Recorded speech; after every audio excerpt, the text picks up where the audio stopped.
It's March 2019, and you're listening to the Missouri GrowingPoint Agronomy podcast. I'm your co-host, Pioneer Field Agronomist Jaime Farmer, and with me as always is my counterpart to the east, Nick Monnig. So welcome back to the show, Nick. You know, this week, again, having another episode with associations, so we're happy to have another association represented here today. Yeah, looking forward to another episode kind of stepping outside of agronomy and stepping outside of Pioneer to learn a little bit more about Missouri agriculture. So with us today, we have Greg Luce, Research Director with Missouri Soybean Association, also works on small grains at the University of Missouri. Welcome to the show, Greg. Sure glad to have you on board today. Great to be here, and good to see you guys, and looking forward to our conversation. Yeah, so Greg, I think one of the biggest questions that probably come up in terms of Missouri soybean growers is what does Missouri Soybean Association actually do? Well, we've got two organizations. There's the Missouri Soybean Association and the Missouri Soybean Merchandising Council. The Missouri Soybean Association works on behalf of the farmers in the state of Missouri, the soybean farmers, for advocacy for their policy. And with the Merchandising Council, we focus on, and I work the closest with the Merchandising Council in terms of the research that's funded. So the Merchandising Council is the checkoff board, so to speak. And so a large portion of the funding that they do is for research, and I help them in directing and deciding on the research to be funded. And they do a good job of picking really good projects to fund for the Missouri soybean farmers. So, Greg, you were talking there a little bit about the checkoff. You know, what does that bring to Missouri soybean growers? So what the checkoff brings is, there's a portion of every bushel sold comes back to the state of Missouri in the checkoff, and part of it goes to the United Soybean Board. It's a 0.5% of the sale price of the soybeans is what the checkoff is. And that's split between United Soybean Board and the Missouri Soybean Merchandising Council. And in Missouri, every state does this a little different, but in Missouri, the checkoff funds are divided into education and outreach, demand, and research. And so within those three buckets, I work the closest with research and also with the education outreach, because they do projects related to extension type, very applied agronomy aspects. And then the research, as it sounds, is more research driven in terms of basic research and also the breeding program. That sounds good. And then one other thing that I've noticed with the Missouri Soybean Association is you guys also have a yield contest too. So just explain a little bit. There might be some growers out there that haven't necessarily been aware that there's a soybean yield contest in Missouri, but I think it's something that if you're interested, you should probably check it out. So just explain that a little bit. Okay, yeah, you bet. The Missouri Soybean Association has sponsored a yield contest for, I think it's about 22 years now, and so a lot of people are familiar with it, but they sometimes from year to year forget about it or don't think that their varieties or their yields in that particular year are good enough. Like them to think differently, right? Because like last year, there was an opportunity for folks to do very well that didn't enter. So the way this works is we've got 7 districts across the state of Missouri for the Missouri Soybean Association and Merchandising Council. Those same districts are what's divided up for the Missouri corn growers, for instance. We use the same district distribution. And the way the contest works is we've got a prize for the top yield in no-till and in conventional till for each of those 7 districts. There's an opportunity to win not just a state prize, but within your own district. So it kind of, from year to year, the best yields may be, in one portion of the state or another, and this gives everybody an opportunity to win. And then we have statewide prize, first, second, and third place for the highest yield in irrigated and the highest yield in non-irrigated. So we only have the irrigated category for the statewide. We just don't have as much irrigation, across the state uniformly, so we don't have a district prize for irrigation, only statewide. Right. Yeah, that's something that for those of you, like Greg said, we've had several growers that probably could have placed in 2018 that just didn't enter. So if you're interested, always tell you to reach out to your local Pioneer sales representative, and they can help you get signed up for that and figure out how to take part in that contest if you're interested. So, Greg, also, you'd mentioned to us before we started the podcast a little bit about a national soybean contest, yield contest that you guys are starting. Maybe you want to explain to growers a little bit about that. You bet.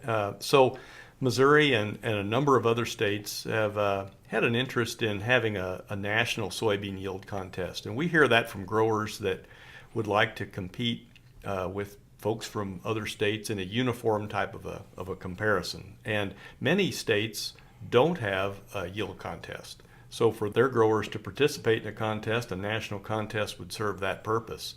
So we're going to be having a meeting, in fact, to talk about this at the Commodity Classic. And the intent of that is to get the states together, the state associations and merchandising councils together, and visit about this national contest. And we've also been talking to other partners like National Corn Growers. They've had a contest for, I think it's 53 years. It's over 50 years that they've had the NCGA yield contest, and they're very good at helping to manage that and have the database in place. So we're working with them on how they might partner with us to develop this national soybean yield contest. So, Greg, with meeting season wrapping up here with a lot of the industry and association meetings that have taken place, I know you guys had some district meetings for the Missouri Soybean Association. What are some of the key takeaways or some of the things that your guys learned at some of those meetings? Well, we had district meetings all around the state at all 7 districts. And at those meetings this year, Randy Dowdy, a lot of folks know Randy because he's had some extremely high corn yields and high soybean yields, right? He's had 170 plus bushel soybeans in Georgia. So he talked about some of the techniques he uses and some of the intensive in-season sampling that he does throughout the season to gauge what the plant needs. And he's an interesting individual for sure, and he shared his thoughts about how he goes about that, talked to growers about challenging them to try some new things. And that's always good. We, a number of years back, worked with Kip Colors and David Hula, with Pioneer, and Right. had them speak. And one of the things that all of those individuals bring, I think, is some energy and some excitement about raising higher yield crops and trying new things, not to be afraid to take a little portion of the farm and experiment with and try some things that maybe you haven't in the past and see if it works.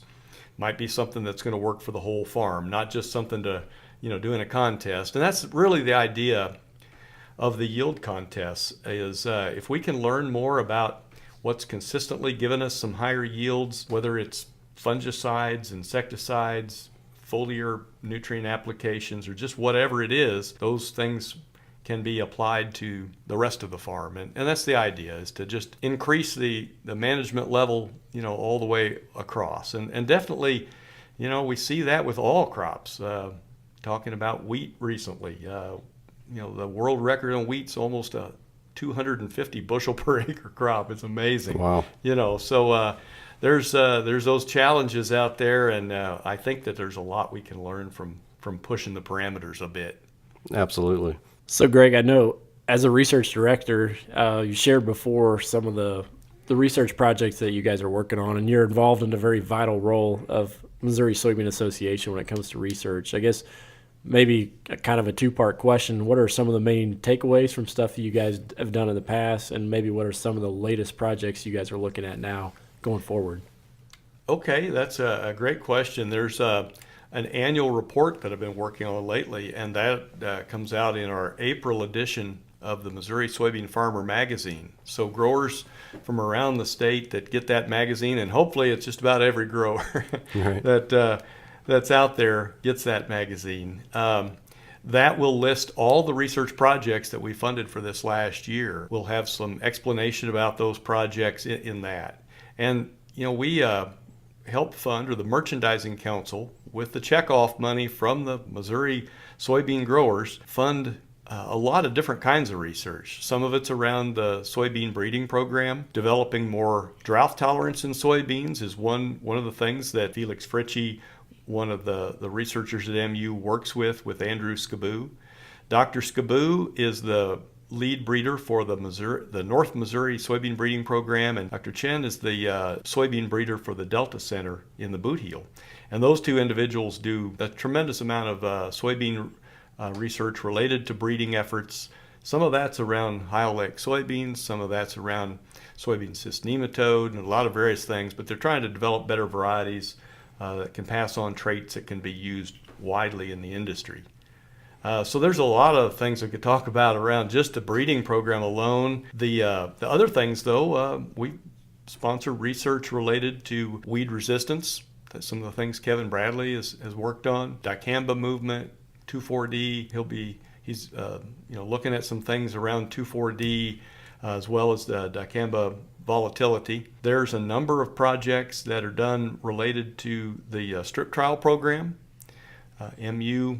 And I work with that on the MU side, for example. But some of those are on-farm trials that we do with cover crops, with nitrogen rates and timing on corn, fungicide applications to soybeans and corn, insecticides. There's a lot of different things. And as you all know, you do strip trials a lot with Pioneer. And we think that there's a lot of things that can be learned through intensively studying these on-farm trials and strip trials a little bit deeper. So that's something I'm working on quite a little bit with both MU, and it is sponsored by the Missouri Soybean Merchandising Council. So Greg, if a grower wants to get more involved with Missouri Soybean Association, what could they do out in the field? Well, there's a number of things that growers can do. One thing is to become more familiar with their board member and who their board members are across the state. We've got great board members in both the Missouri Soybean Association and the Missouri Soybean Merchandising Council, and they're there to listen to their peers and take their concerns back to the board when they meet and discuss a range of topics. So talking to board members, become a board member. If that'd be something too. Get involved. There's just so many things that they could do. They want to learn more about Missouri Soybean and the Association and Merchandising Council. They could go to our website, mosoy.org, and there is just a plethora of information there on that website about the background of the two organizations and the things that we're involved with. There's a lot of timely information there, so that'd be a good place to start too. That sounds great, Greg. And then I guess one other thing, Nick, as we're kind of wrapping this up is, we've talked about corn and soybean, which are obviously two pretty big crops for us here for Missouri producers. But, Sure. There's also quite a bit of wheat grown in the state of Missouri. So there's some talk you mentioned here before we started the show about potentially putting together a wheat association. So just explain a little bit about why that might be important and what the groundwork looks like for that. You bet. So Missouri is kind of unique in a way. We're the largest state that raises wheat in the east of the Missouri River. If you use the Missouri River and the western border of Missouri as kind of the line, that makes us the largest state in soft red winter wheat production. And a lot of people don't realize that. We're certainly not as large in wheat production as we used to be. In the 80s, there were numerous years, I think 4 or more years in the 80s, where we were over 2 million acres.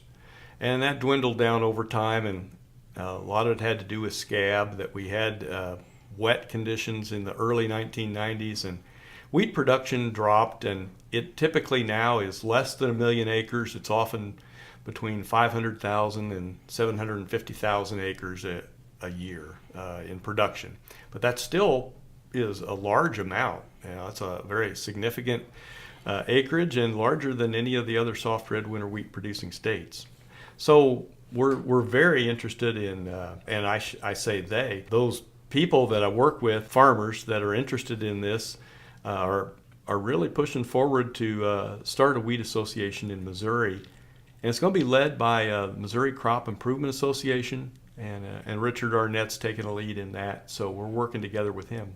Outstanding. Yeah, obviously, anytime you can increase the voice for Missouri agricultural producers, that's a good thing. So excited to see some of that work there with the Wheat Association.